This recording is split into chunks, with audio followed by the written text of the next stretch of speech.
திருச்சிற்றம்பலம். எல்லாருக்கும் நமஸ்காரம். இன்னைக்கு இந்த பதிவு எதை குறிச்சு அப்படின்னு பார்த்தோன்னா, இன்னைக்கு மார்கழி மாதம் உத்திர நட்சத்திரம்.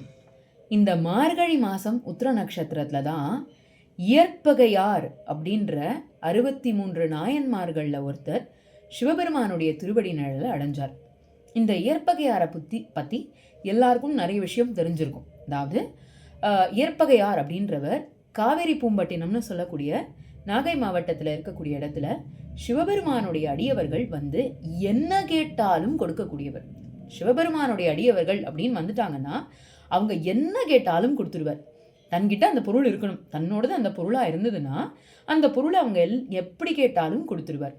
அப்படி ஏற்பகையார் தன்னுடைய மனைவியோட இல்லறத்தில் நல்லபடியாக வாழ்ந்துட்டு இருக்கும்போது சிவபெருமான் பேரில் அவர் கொண்டிருக்கிற பக்தியுடைய திறம் எப்பேற்பட்டது, அந்த திடம் எப்பேற்பட்டதுன்றத உலகத்துக்கு உணர்த்தணுன்றதுக்காக சிவபெருமான் வந்து எங்கே வரார் அப்படின்னா இயற்பகை முனிவரை பார்க்கறதுக்காக, இயற்பகையார் இருக்கார் இல்லையா, அவரை பார்க்கறதுக்காக வரார்.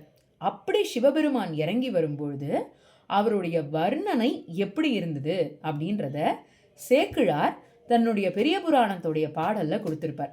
எப்போவுமே சிவபெருமானுடைய வர்ணனையை நம்ம நிறைய இடத்துல பார்த்துருப்போம், வடமொழியில் பார்த்துருப்போம். ஆனால் அதை தமிழ் மொழியில் கேட்கும் பொழுது அதனுடைய சுவை ரொம்ப கூடும் இல்லையா.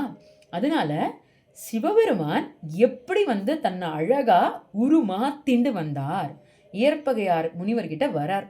இயற்பகையார் முனிவர் இருக்கிற இடத்துக்கு சிவபெருமான் தன்னுடைய கோலம், அதாவது சிவபெருமானுக்கு அந்த ஜடாமுடி இருக்கும் இல்லையா, ஜடாமுடி, அந்த கங்கை, பிறைச்சந்திரன், அது எல்லாத்தையும் மறைச்சுண்டு தன்னை ஒரு காமுகன் மாதிரி ஒரு வேஷம் போட்டுண்டு வரார்.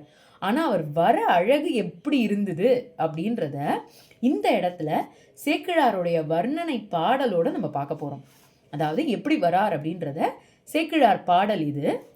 ஆயும் நுண்பொருள் ஆகியும் வெளியே அம்பலத்துள் நின்று ஆடுவார் உம்பர் நாயகிக்கும் அஃது அறியவோ பிரியா நங்கை தான் அறியாமையோ அறியோம் தூய நீரு பொன்மேனியில் விளங்க தூர்த்த வேடமும் தோன்றவே தோன்ற வேதியராய் மாய வண்ணமே கொண்டு தம் தொண்டர் மாறாத வண்ணமும் காட்டுவான் வந்தார். ஆயும் நுண்பொருள் ஆகியும், அதாவது சிவபெருமானை தெரிஞ்சுக்கணும் அப்படின்னா நம்ம ரொம்ப அப்படியே புத்தி கூர்மையாலலாம் தெரிஞ்சுக்கணுன்றது கிடையாது. அப்படி ரொம்ப புத்தி கூர்மையாலலாம் அவர் எப்பேற்பட்டவர் அப்படின்றத தெரிஞ்சுக்க முயற்சி பண்ணோன்னா கண்டிப்பாக தெரிஞ்சுக்க முடியாது.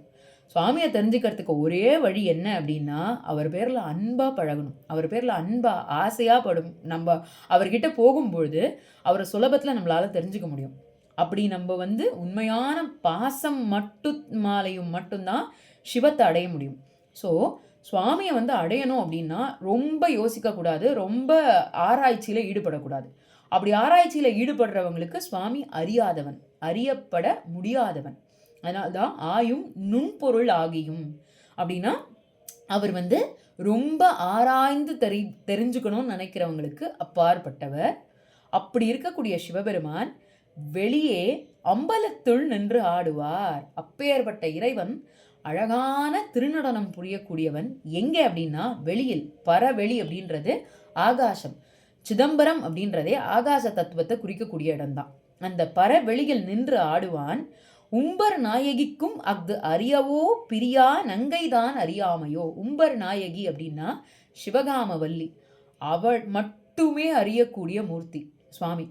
அவள் கூட கொஞ்ச நேரம் யோசிப்பாளாம். அதாவது இந்த இடத்துல சுவாமி என்ன பண்ணுவார் அப்படின்றத அம்பாள் ஒருத்திக்கு மட்டும்தான் தெரியும்.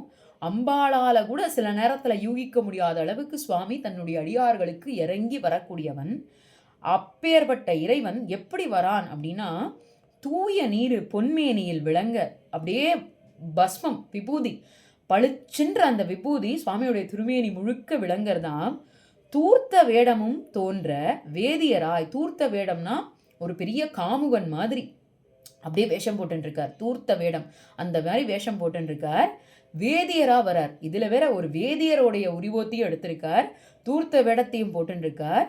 மாய வண்ணமே கொண்டு, அவன் அறியாத மாயம் எதுவுமே கிடையாது. சிவபெருமான் இறங்கி வரான்னா அவன் கொண்டிருக்கிற மாயத்தை வேற யாராலையும் பண்ண முடியாது. அந்த மாய வண்ணமே கொண்டு தம் தொண்டர் மாறாத வண்ணமும் காட்டுவான் வந்தார். தம் தொண்டருடைய மாறாத வண்ணம் எப்பேற்பட்டதுன்றத உலகத்துக்கு காட்டுறதுக்காக சிவபெருமான் வரார். அதுதான் ஏற்பகை முனிவருடைய கதையில நம்ம தெரிஞ்சுக்கணும். ஏன்னா சிவபெருமான் அந்த இடத்துல அப்படி ஒரு உருவம் கொண்டு வரார் அப்படின்னா அது எதுக்காகன்னா இயற்பகை முனிவருடைய மாறாத திடம். சிவனடியார்கள் வந்து என்ன கேட்டாலும் கொடுக்கக்கூடிய அந்த திடத்தை உலகத்துக்கு தெரிய வைக்கணும். இவருடைய திடம் எப்பேற்பட்டதுன்றத இது காலம் நடந்து என்னைக்கோ நடந்திருக்கும். ஆனா இன்னி வரைக்கும் நம்ம ஏற்பகையாரை தெரிஞ்சுக்கணும்னா அன்னைக்கு சுவாமி அவருடைய திடத்தை வெளிப்படுத்தினதுனால தான் இன்னைக்கு நம்மளால தெரிஞ்சுக்க முடியறது. அப்படி சுவாமி வந்து இவருடைய திடத்தை தெரிஞ்சுக்கிறதுக்காக தெரிய வைக்கிறதுக்காக வரார். இப்படி இவர் வரார். இதுதான் இந்த வர்ணனை. சேக்கிழாருடைய பாடல்ல இந்த வர்ணனை வருது. அப்படி நிறைய வரும். அப்போ வந்து என்னவாகும் அப்படின்னா ஏற்பகை முனிவர்கிட்ட வருவார். வந்து உங்களுடைய மனைவி எனக்கு நீங்கள் கொடுக்கணும் அப்படின்னுவார். அவரும் கொடுப்பார். அவரும் கொடுத்த பிறகு இதை கொடுத்துட்டா எப்படி உலகத்தில் எல்லாரும் இவரை தப்பாக பேசுவாங்களே அப்படின்றதெல்லாம் அவர் யோசிக்க மாட்டார். கேட்கறது சிவனடியார் அப்படின்னும் பொழுது கொடுத்துருவார். அப்போ அதனுடைய உறவுக்காரர்கள் எல்லாரும் வந்து இந்த சிவவேதியராக வந்திருக்கிற சுவாமியை பார்த்து எல்லாரும் காமுகர்னு நினச்சிட்டு இவரை வந்து காயப்படுத்தணுன்றதுக்காக வருவாங்க. அந்த இடத்துலையும் ஏற்பகை முனிவர் என்ன பண்ணுவார் அப்படின்னா தன் அத்தனை பேரையும் தகர்த்தெறிஞ்சிட்டு இவங்க போறதுக்கு வழி அமைச்சு கொடுப்பார். ஊர் எல்லைக்கும் கொண்டு போய் விட்டுருவார். அந்த எல்லைக்கும் கொண்டு போய் விட்ட பிறகு அந்த இடத்துலையும் திரும்பி ஒரு பார்வையும் பார்க்காம போயிடுவார். அப்போ அந்த இடத்துல வரைக்கும் வந்தவரா இருந்தாலும் அந்த இடத்துலையும் சுவாமி வந்து ஏற்பகையாருடைய திடம் எப்பேற்பட்டதுன்றதை பார்த்துட்டே இருப்பார். அப்படி பார்த்துண்டு அவர் அப்பேற்பட்ட திடம் கொண்டிருக்கார் அப்படின்றத தெரிஞ்சின்ற பிறகு இந்த திடத்தை உலகத்துக்கு தெரிய வைக்கணும் அப்படின்றதுக்காக அப்ப என்ன பண்ணுவார் அப்படின்னா அந்த ஊர் எல்லைக்கும் போயிடுவார். போன பிறகு அந்த இடத்துல ஏற்பகை முனியாரை திரும்பி கூப்பிடுவார். எப்படி கூப்பிடுவார் அப்படின்னா அந்த கூப்பிடுற பாடல் ரொம்ப அழகா இருக்கும். இயற்பகை முனிவா ஓலம், ஈண்டு நீ வருவாய் ஓலம், அயற்பிலாதானே ஓலம், அன்பனே ஓலம் ஓலம், செயற்கரும் செய்கை செய்த தீரனே ஓலம் என்றான். மயக்கு அருமறை ஓலிட்டு மாலையன் தேட நின்றான். ஓலம் ஓலம்னு கூப்பிடுவார். ஏற்பகை முனிவா ஓலம் அப்படின்னா ஓலம் அப்படின்ற வார்த்தைக்கு அபயம், என்னை காப்பாத்து அப்படின்னு எப்படி வேணா எடுத்துக்கலாம். இல்லை திரும்பி கூப்பிடுது அப்படின்னும் எடுத்துக்கலாம். ஓலம் அப்படின்ற ரொம்ப அழகான தமிழ் சொல். அதுக்கு இந்த மாதிரி அழகான அர்த்தங்கள் உண்டு. எப்படி கூப்பிடுறாரு பாருங்க. அவருடைய பேரை சொல்லி கூப்பிடுவார். ஏற்பகை முனிவா ஓலம். ஏன்னா சிவபெருமானுடைய வாயால தன்னுடைய பெயர் வெளிப்படுதுன்னும் பொழுது அவருக்கு எவ்வளவு சந்தோஷமா இருந்திருக்கும். ஏற்பகை முனிவா ஓலம்னு கூப்பிடுறார். ஈண்ட நீ வருவாய் ஓலம். ஏன்னா இவர் திரும்பி பார்க்காம போயிட்டு இருக்காரு இல்லையா. நீங்க வா, உன்னை நான் கூப்பிடுறேன் அப்படின்றார். அயற்பிலாதானே ஓலம். எவ்வளோ செஞ்சப்பா சுவாமிக்கு, நான் எவ்வளோ செஞ்சிருப்பேன்ப்பா, என்னப்பா எனக்கு திருப்பி கொடுத்துட்டாரு அப்படின்னு ஒரு நாளும் சிவபக்தியில அது கிடையவே. சுவாமி கொடுக்குறான், அது என்ன கொடுத்தாலும் சரி, நல்லது கெட்டதுன்றது நம்மளுடைய மனப்பாக்க பொறுத்து இது. ஆனா நமக்கு கெட்டதா இருக்கிறது சுவாமியுடைய பார்வையில அது நமக்கு நல்லதா இருக்கும். நமக்கு ஒரு பார்வை தான், ஆனா பகவானுக்கு பல பார்வை. அவன் நமக்கு எதை செய்யணும்னு முடிவு பண்ணியிருக்கானோ அது நமக்கு நல்லதா தான் இருக்கும். அதனால ஒரு நாளும் ஏற்பகை முனிவர் வந்து சுவாமி கிட்ட அயற்பே கிடையாது அவருக்கு. அதனால்தான் அயற்பில் சலிச்சிக்க மாட்டார். என்ன பண்ணி என்னன்ற சலிப்பு எந்த நாயன்மார்களுக்கும் கிடையாது.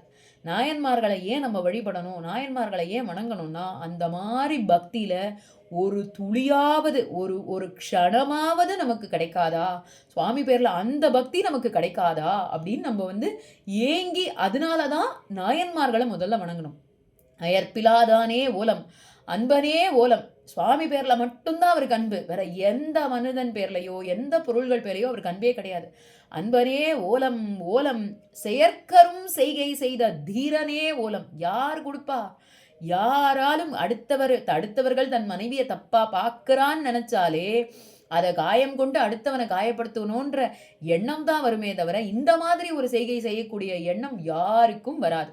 ஆனா ஏற்பகை முனிவருக்கு வந்தது. அப்படி செயற்கரும் செய்கை செய்த தீரனே ஓலம் ஓலம் என்றான். மயக்கு அரு மறை ஓலிட்டு, அதாவது மயக்கத்தை தீர்த்து வைக்கக்கூடியவன், மாலும் அயனும் தேட நின்றவன். மகாவிஷ்ணுவும் சரி பிரம்மாவும் சரி தேடுறாங்க. சிவபெருமானுடைய திருமுடியையும் திருவடியையும் பார்க்க முடியல. 2 பேராலையும் மும்மூர்த்திகள்ல 2 மூர்த்திகள், அந்த 2 மூர்த்திகளாலேயே பார்க்க முடியல அப்படின்னா அப்பேற்பட்ட இறைவன் ஏற்பகையாருக்காக இறங்கி வந்து நடந்து இத்தனையும் செய்யறார் அப்படின்னா அப்பேற்பட்ட இறைவன் வரார் அப்படின்னு சொல்லும் பொழுது இயற்பகை முனிவர் சிவபெருமான் பேர்ல கொண்டிருந்த அந்த பக்தியுடைய ஆழம் இந்த இடத்துல தெரிய வருது. அதனாலதான் ஏற்பகையாருடைய குரு பூஜை நாளான இன்னைக்கு இதை இந்த இடத்துல பதிவு பண்ணணும் அப்படின்றதுனால, அதுவும் அதை சேக்கிழாருடைய பாடல் மூலமா பதியப்படுத்தணும் அப்படின்றதுக்காக இந்த பதிவு எடுத்திருக்கேன். இப்படி வந்து திருப்பி கூப்பிட்டவர், ஏற்பகை முனிவரை திருப்பி கூப்பிட்டவர் சுவாமிக்கு. அந்த சுவாமி வந்து அந்த இடத்துல சுவாமி அந்த காமுகன்ற வேடம் மறைந்து போய் சுவாமி வந்து ரிஷப வாகனத்துல அம்பாளோட சேர்ந்துண்டு ஏற்பகை முனிவருக்கு காட்சி கொடுக்கிறார். சுவாமி வந்து ஏற்பகையார தன்னுடைய கைலாசத்துக்கு கூட்டிண்டு போன நாள் இன்னைக்கு தான், மார்கழி மாதம் உத்திர நட்சத்திரம். அதனால இந்த நன்னாளில் நம்ம ஏற்பகை முனிவருடைய திருப்பாதத்தை வணங்கணும்னு கேட்குற எல்லாரையும் ரொம்ப தாழ்வோடு கேட்டுக்கிறேன். சொன்னதில் ஏதாவது பிழைகள் இருந்ததுன்னா அடியனை மன்னிக்கணும். திருச்சிற்றம்பலம். மீண்டும் இன்னொரு பதிவில் சந்திக்கலாம். ஆரூரா தியாகேஷா. நன்றி, வணக்கம்.